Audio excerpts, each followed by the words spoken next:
sejahtera buat kita semuanya.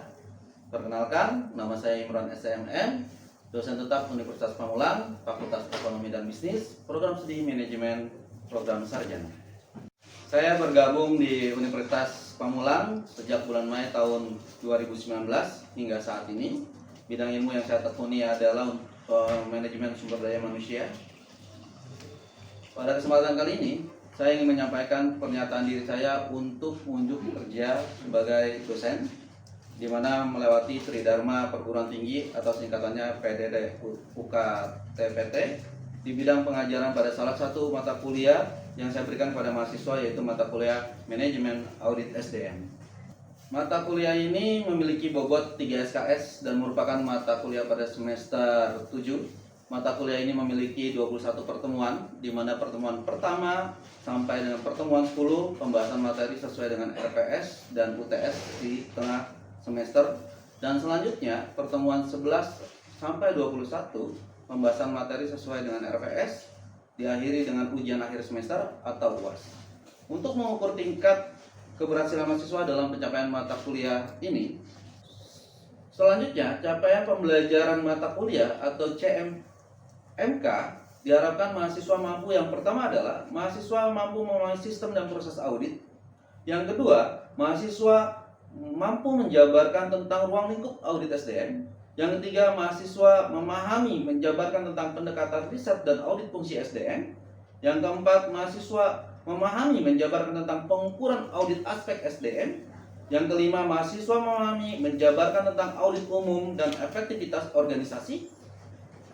Yang keenam, mahasiswa memahami dan menjabarkan tentang audit kepuasan kerja, audit ketaatan, audit budaya perusahaan, dan pelaporan audit SDM. Lalu yang ketujuh, mahasiswa mampu memahami konsep dasar bentukan survei, jenis angket, bentuk angket survei, penyebaran angket survei, pengolahan data, dan angket hasil dari survei tersebut. Lalu yang kedelapan, mahasiswa memahami dalam melakukan tindak lanjut audit SDM. Yang sembilan, mahasiswa mampu memahami penentuan audit keberhasilan SDM. Asesmen atau penilaian mata kuliah ini adalah 10% kehadiran, 20% untuk tugas, 30% untuk nilai UTS, dan 40% UAS, dan dengan total 100%. Selanjutnya, metode pembelajaran yang saya gunakan adalah luring tatap muka melalui ceramah, diskusi, brainstorming, dan daring atau blended learner melalui LMS atau mencari umpan secara interaktif dua arah, baik secara sinkronus maupun asinkronus. Dan untuk materi yang digunakan mahasiswa dalam mendapat materi tersebut melalui LMS atau http://mentari-unpam.ac.id. Selain itu, buku referensi yang saya gunakan adalah saya menggunakan Miranda Q. Monispatanus di 2024, lalu Susilo Willy 2022, dan Tunggal Amir Wijaya tahun 1995. Selanjutnya, pencapaian mata kuliah dalam pembelajaran ini diharapkan mahasiswa yang pertama adalah mampu memahami proses audit. Yang kedua adalah mampu menjabarkan ruang lingkup audit. Yang ketiga adalah mampu menjabarkan tentang pendekatan riset dan audit fungsi SDM. Lalu mampu memahami penjabaran tentang pengukuran dan audit aspek. Lalu mampu menjabarkan tentang audit biaya umum dan efektivitas organisasi. Lalu mampu memahami menjabarkan tentang audit kepuasan kerja, audit ketaatan, audit budaya perusahaan, dan pelaporan audit. Lalu mahasiswa juga mampu melalui konsep dalam menentukan topik survei, jenis angket survei, bentuk angket survei, dalam melakukan pengolahan data hasil angket survei. Selanjutnya adalah memahami dalam melakukan tindak lanjut hasil audit SDM. Dan yang terakhir adalah memahami faktor penentuan keberhasilan audit. Tahapan pembelajaran yang dilakukan di kelas, yang pertama adalah pendahuluan, diawali dengan salam pembuka, mereview materi-materi yang sebelumnya, lalu menyajikan materi pembahasan materi tentang audit SDM. Di antaranya adalah pengertian audit SDM, tujuan dan manfaat audit SDM, sistem proses audit SDM, perencanaan audit SDM, persiapan audit, pelaksanaan dan tindak lanjut audit, pendekatan audit dan perolehan, audit atas pengurangan SDM, lalu dilanjut terakhir adalah latihan dan soal. Penutup di akhir materi adalah diskusi dan tanya jawab. Dan apabila mahasiswa belum memahami pengajuan dalam pertanyaan atau ada pertanyaan dalam proses pembelajaran, maka kita akan memberikan secara optimal. Terima kasih banyak untuk hari ini. Salam cerdas untuk kita semua. Assalamualaikum warahmatullahi wabarakatuh.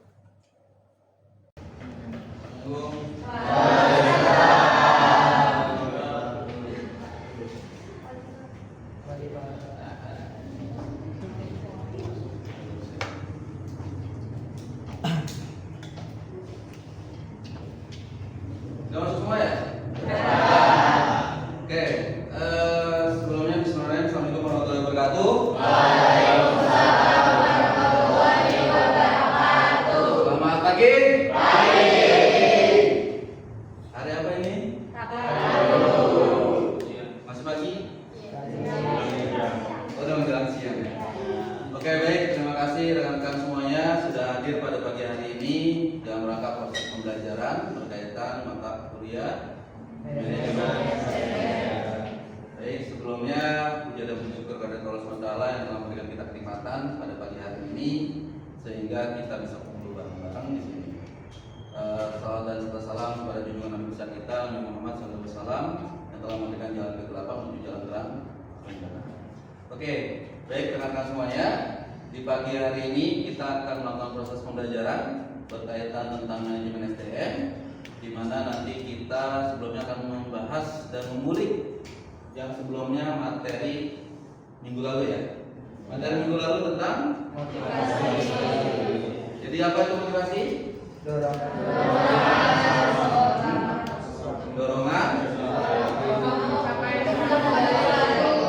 untuk melakukan sesuatu. Coba kita sama dulu. Berdiri. Tadi motivasi apa? Jadi motivasi itu semacam dorongan kepada seseorang untuk menjadi lebih baik lagi atau berkembang dari sebelumnya. Oke, good. Selanjutnya, coba, motivasi apa?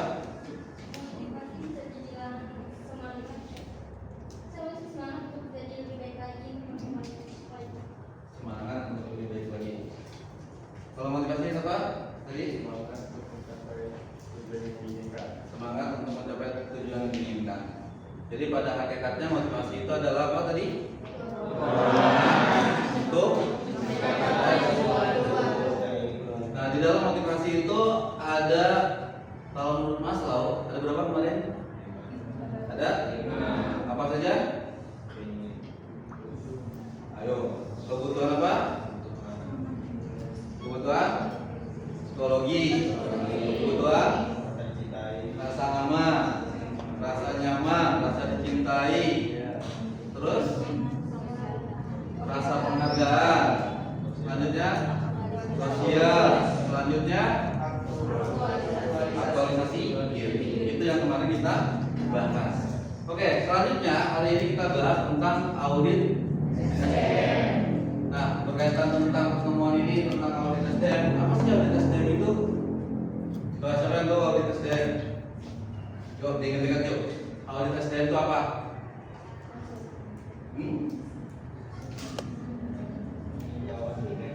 Peninjauan kinerja. Apa lagi? Evaluasi kerja. Apa lagi? Evaluasi mengenai suatu informasi. Mengenai informasi. Oke, apa lagi? Apa lagi? Audit. Mengecek kinerja. Oke, yuk coba baca yuk tentang audit yuk. Dipaparkan yuk. Apa itu audit? Proses pengertian audit adalah proses pengumpulan dan evaluasi kritik mengenai suatu informasi untuk dan melakukan tindakan penyesuaian antara informasi tersebut masuk dari kriterianya. Audit adalah jasa yang diberikan oleh auditor dan memeriksa dan mengevaluasi laporan keuangan yang disajikan perusahaan klien, kemudian yang independen, objektif dan menghasilkan seperangkat laporan keuangan dari suatu perusahaan tersebut dengan semua bukti yang bermanfaat. Oke, jadi audit itu apa? Proses pengumpulan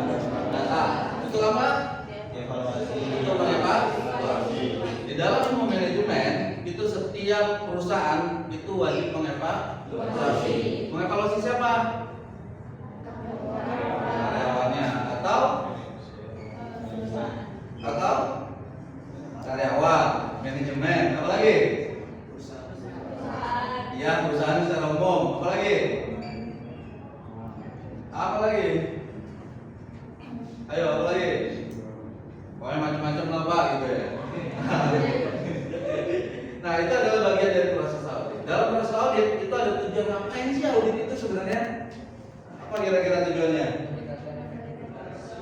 Apa? Meningkatkan efektivitas. Meningkatkan efektivitas, apa lagi? Mengidentifikasi kekurangan. Mengidentifikasi kekurangan, apa lagi? Meningkatkan kualitas. Meningkatkan kualitas, apa lagi?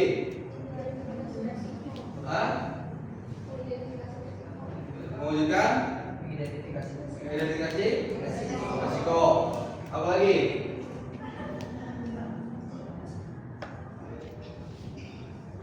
Coba, nih kamu baca ke depan. Maju ke depan. Yuk, tujuannya apa? Kasih tahu teman-temannya tujuannya apa. Nah, Tujuan manfaat audit, nilai efektivitas dan efisiensi departemen SDM, mengidentifikasi aspek yang dapat diperbaiki, menilai ketaatan program SDM, memberikan rekomendasi dan menciptakan nilai organisasi, terus mendapatkan umpan balik karyawan dan manajer, mengidentifikasi masalah strategis dan administratif, menganalisis kepuasan penggunaan layanan SDM dan evaluasi terhadap regulasi, kebijakan dan biaya program. oke. Jadi ada berapa?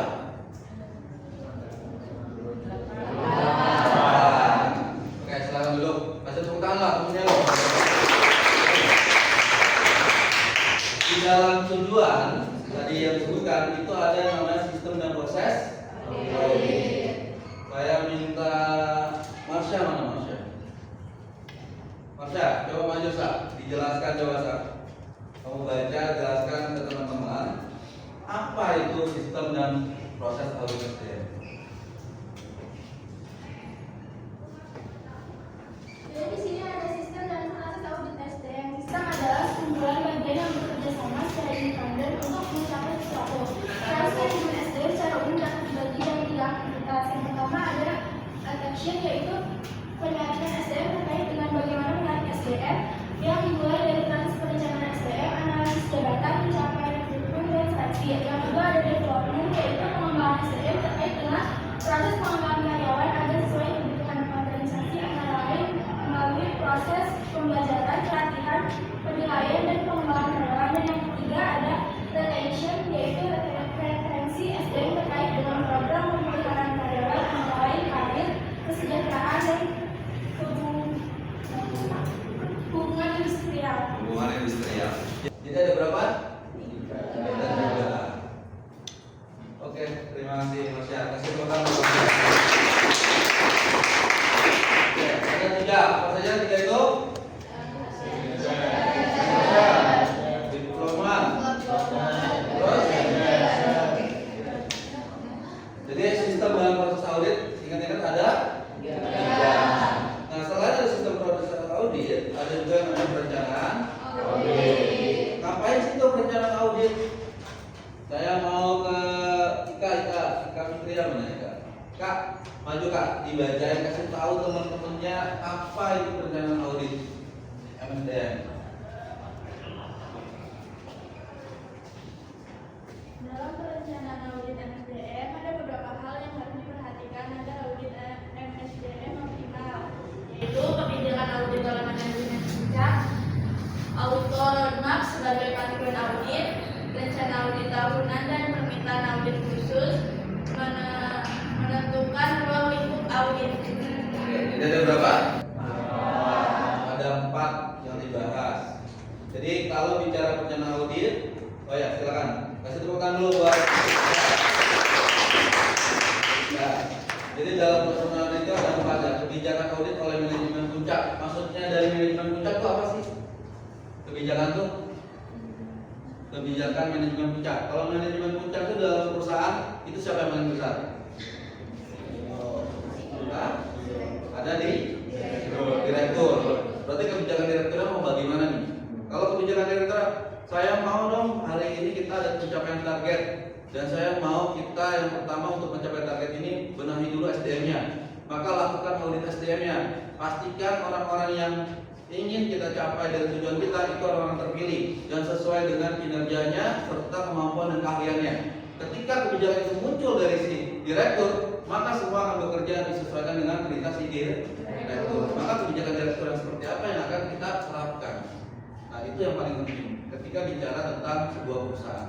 Makanya tadi di situ ada bicara kebijakan pimpinan puncak atau manajemen puncak.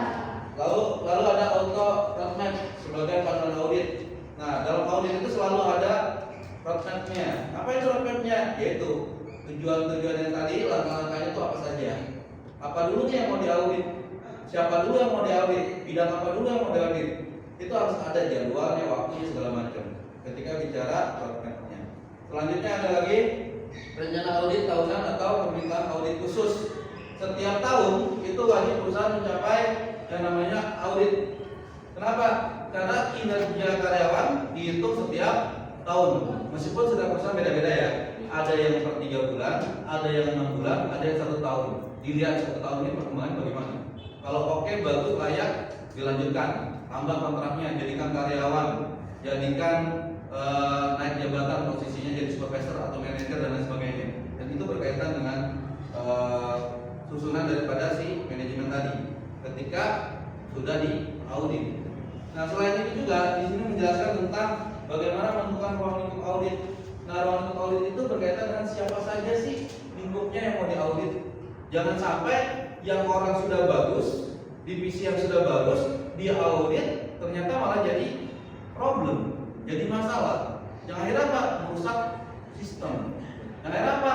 Yang nggak mencapai tujuan. Kenapa ya? Karena tadi tidak sesuai. Makanya disebutnya dengan yang terakhir tadi, menentukan ruang lingkup. Harus jelas ruang lingkupnya. Oke, selanjutnya selain ada perencanaan audit, ada juga persiapan audit. Apa aja sih yang perlu disiapkan dalam audit? Coba apa aja kira-kira? Hah? Perumusan dan tujuan. Apa itu perumusan dan tujuan? Ya masa mau audit nggak ada tujuannya, ya kan? Pasti kan harus ada tujuannya dong. Tujuannya tepat tadi untuk mencapai target, salah satunya misalkan itu kan tujuan, bagian dari itu. Nah, selanjutnya apa lagi itu? Menyusun program. Dibuat dulu programnya sebelum melakukan audit. Jadi nggak ujuk-ujuk datang kita mau audit. Mau audit apa nih? SDM-nya mau gimana? Nggak begitu. Jadi harus ada apa? Programnya. Programnya gimana sih programnya? Nah, programnya salah satunya gini. Ketika kita sudah melakukan audit, oh ini sesuai nggak dengan pendidikannya, dengan keahliannya. Oh ini udah nggak sesuai dengan keahlian dan pendidikannya, mau gimana nih? Ya udah dirubah. Atau dia nggak sesuai dengan pendidikannya, tapi dia ahli di bidang itu, ya sudah, berarti dia dimasukkan ke program selanjutnya. Atau dia pendidikannya nggak cocok di situ, tidak sesuai dengan program pendidikannya, ya sudah kalau gitu lakukan pelatihan. Nah, jadi semuanya itu harus diprogram. Sehingga apa? Tujuan dari perusahaan juga tercapai. Gitu ya. Oke, selanjutnya ada lagi yang namanya pembuatan jadwal dan tim audit. Kapan itu ditentukan jadwalnya? Terus siapa orang-orangnya, timnya siapa saja? Biar apa sih sebenarnya? Biar terlihat betul kinerja daripada tim audit. Jadi profesionalismenya muncul di situ. Bahwasanya audit tidak mendadak, meskipun pada dasarnya audit selalu dibuat secara mendadak. Lalu ada lagi investigasi awal dan pengumuman. Apa itu investigasi maksudnya? Siapa yang tahu? Investigasi itu apa sih? Cari tahu masalah yang terjadi. Apalagi investigasi. Mengambil data yang sebelumnya kan? Kan tadi masih merangkak kan, investigasi dulu, ditanya dulu, didata dulu apa dulu kebutuhannya segala macam, benar nggak sesuai atau enggak. Begitu dapat datanya, itu sebagai data investigasi. Oke, selanjutnya setelah investigasi barulah penyusunan jadwal dan tim audit. Disusun lagi tuh, dibuat lalu disusun. Kapan pelaksanaannya, kapan dilakukannya. Selanjutnya selain itu juga dalam pelaksanaan audit, tadi ada Pertama apa? Persiapan. Lalu ada pelak. Saya mau ke drill, mana drill? Drill. Coba drill. Pelaksanaan audit apa aja drill? Coba maju ke depan drill. Coba kamu bacain ke teman-teman nih. Kalau ada pelaksanaan audit itu ngapain sih pelaksanaan auditnya? Kamu coba bacakan ke teman-temannya biar teman-temannya tahu. Pelaksanaan audit MSDM setelah pengumuman audit dilakukan, maka audit MSDM akan memasuki tahap eksekusi atau pelaksanaan. Dalam hal ini akan dilakukan beberapa aktivitas antara lain analisis dokumen, wawancara, analisis histori, survei, dan eksperimen. Jadi ada berapa? Ada 5. Oke, sekarang dulu lihat. Sebentar ya. Oke, jadi ada 5. Yang pertama ngapain dulu? Analisis dokumen. Apa itu analisis dokumen biasanya? Apa itu dokumennya? Dicek kan? Ada dokumen dicek, benar nggak namanya lengkap nggak semuanya, datanya sesuai atau enggak? Oke, sesuai. Setelah sesuai data dokumennya apa yang dilakukan? Ditanyain bawahnya, kerjanya nyaman nggak, enak nggak, sesuai dengan passionnya nggak, posisi kamu di sini merasa ini kerjaan kamu atau bukan? Ditanyain segala macam ini. Sehingga apa? Kita tahu betul data itu sesuai atau enggak. Lalu selanjutnya apa lagi? Analisis. Dianalisis dulu tuh dari data yang ada. Ini benar nggak ya dikerja selama ini ya? Ngapain aja ya? Apa aja sih yang dilakukan? Terus saja sampai data analisis itu didapatkan. Baru dilakukan survei. Data semuanya dilengkapi di survei orang segala macam. Setelah itu lanjut terakhir dilakukan eksperimen. Coba diuji coba dilakukan. Dia jalanin nggak ya? Sesuai atau enggak? Memungkinkan atau enggak nih seperti ini? Terus sampai tahap. Nah, jadi dari 5 tahapan itu dalam pelaksanaan audit SDM ada yang dilanjutkan lagi adalah tindak lanjut audit. Ngapain dalam tindak lanjut audit? Ngapain nih dalam tindak lanjut audit? Yaitu penyusunan rekomendasi dan evaluasi. Lalu ada lagi apa situ? Evaluasi. Oke, program aksi yang sudah disusun dan dilaksanakan kemudian dievaluasi kembali untuk melihat apakah sudah ada perbaikan atau belum terkait dengan ketentuan audit. Jadi ditindaklanjuti, setelah ditindaklanjuti baru dievaluasi dalam pendekatan. Nah, di dalam pendekatan audit SDM ada pendekatan audit SDM. Apa itu pendekatan audit SDM? Saya minta Rianti, mana Rianti? Rianti, apa Di? Kira-kira Di? Mau maju ke dalam ke depan ini?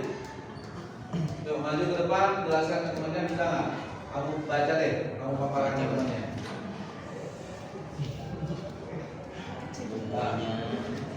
Oh, silakan. Apa aja sih?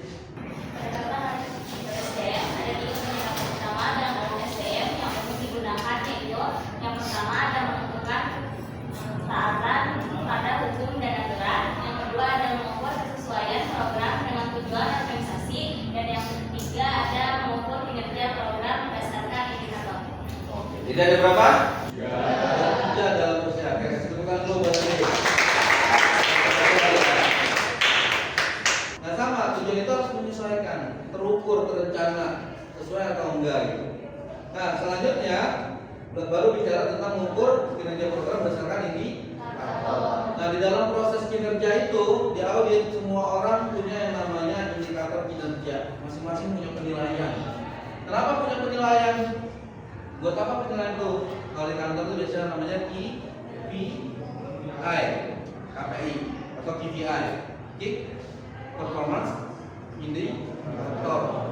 Jadi biasanya itu digunakan semua karyawan dalam proses kerjanya setiap bulan itu kedetek apa yang dia kerjakan, apa yang dia lakukan, bagaimana dia kerja, bagaimana dia melakukannya, tanggung jawabnya seperti apa itu kedetek. Nah ketika itu kedetek, maka itu akan dijadikan nanti sebagai sumber kinerjanya. Ini bagus atau enggak kinerjanya, layak atau enggak kinerjanya. Setelah itu, kalau kinerjanya bagus, maka biasanya tiap tiap bulan itu atau tiap tahun ada yang namanya karyawan terbaik. Nah, karyawan terbaik itu dipilih lewat apa? Lewat tadi yang KPI tadi. Biar apa? Biar ketahuan. Ketika ditanya kenapa sih misalkan Jara jadi karyawan terbaik? Oh, Jara karyawan terbaik karena tadi hasil disiplinnya bagus, tanggung jawab, kinerjanya ada, performansinya segala macamnya. Itu terukur lewat ini faktor kinerja. Sehingga apa? Ketika dia mau naik jabatan juga sudah terukur juga. Oh, dia layak atau enggak naik jabatannya. Jadi naik jabatan seseorang itu di dalam perusahaan tidak cuma asal tunjuk, udah kamu naik jabatan, nggak begitu. Atau oh, dia mah keponakan saya naik jabatan, harusnya nggak begitu kan? Harus berdasarkan indikator kinerja. Semakin kinerja karyawannya baik, maka harusnya perusahaan memberikan fasilitas maupun promosi ke jenjang yang lebih tinggi lagi. Ya tadi yang dari karyawan biasa jadi supervisor, jadi manajer, dan terus sampai ke tahap paling puncak atau paling tinggi.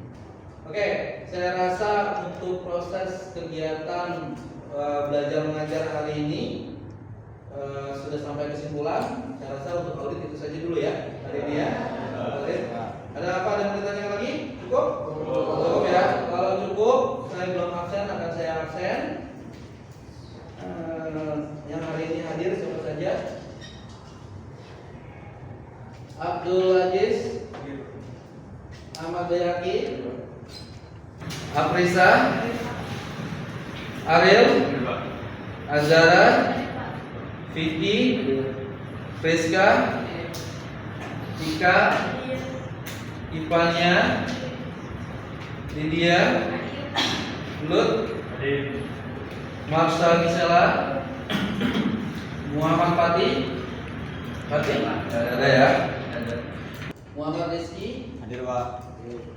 Muhammad Fajri, Muhammad Haris, Muhammad Rizky, Nawasha, Najwa, Nikita, Novia, Nur Halisa, Rahma Amelia, Rasti, Randi, Rianti, Sofian, Sriyani, Siva Fitria, Panesia. Oke, itu cuma satu orang yang hadir ya. Oke, rekan-rekan semuanya, terima kasih banyak dalam proses pembelajaran manajemen SDM. Nanti kita akan bahas minggu depan. Sebelum bahas minggu depan, saya akan berikan tugas.